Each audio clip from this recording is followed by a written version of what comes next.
Part 1. Archer B. Helmsley. Chapter 1. Helmsley House.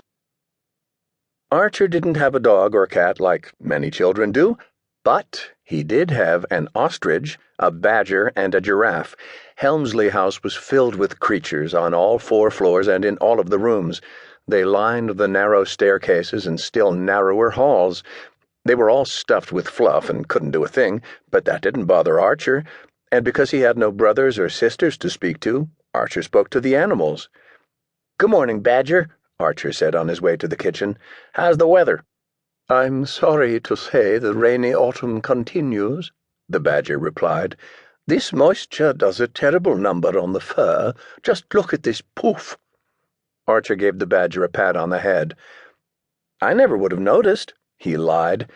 The Badger's fur always looked a frightful mess when the humidity was high. Mrs. Helmsley poked her head from the kitchen door.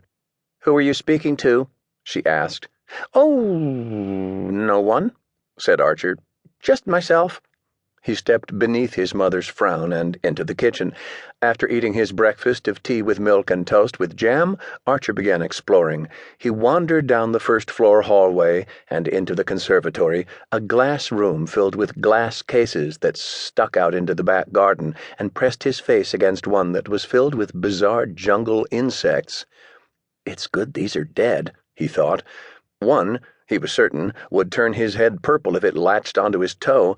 Another, he assumed, would dig its way under his skin and decide to start a family deep inside. Very good indeed. Along the walls were more glass cases holding row after row of neatly aligned butterflies. Archer noted these were not of the variety one might take an interest in and chase after.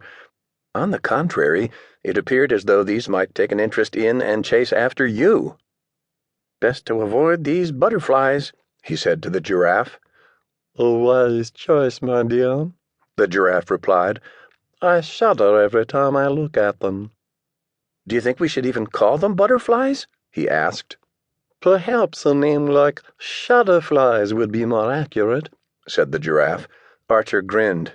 "Yes, these are definitely shudderflies." He turned to leave, but nearly hit the ceiling when he discovered his mother standing behind him. Her hands were holding her hips in place. "Who are you speaking to?" she insisted. "Oh, no one," he replied. "Just myself." Archer slipped beneath her furrowed brow and continued on his way. Glockenspiel and Scuttlebutt. Archer's mother, Helena E. Helmsley, hosted frequent dinner parties at Helmsley House. The guests of these events were always eager to see the home that belonged to the renowned explorers. Archer, on the other hand, was never excited to see the guests. "It's going to be a big one tonight," he said, consoling the ostrich with a pat on the back. "Don't touch me," snapped the ostrich. "I told you not to come near me with those filthy hands." Archer apologized and slowly backed away. The ostrich was like that sometimes. It's often the case that adults look at children as if they were nothing more than bizarre museum exhibits. For a boy like Archer, in a house like his, this treatment was worse, much worse. So on these nights he tried his best, often with little success, to escape upstairs. "Archer," said Mrs. Helmsley, just as he put his foot on the stair, "I would like to introduce you to Mr. Glockenspiel. He owns an award-winning ballpoint pen factory in Germany." Archer turned and approached this well-whiskered man. "Good evening, Mr. Glob of Seal," he said. Mr. Glockenspiel frowned. Mr. Helmsley tried his best not to laugh. Mrs. Helmsley found the task much simpler. "It's Glockenspiel," she insisted. Glockenspiel. "That is correct," huffed the Glob of Seal.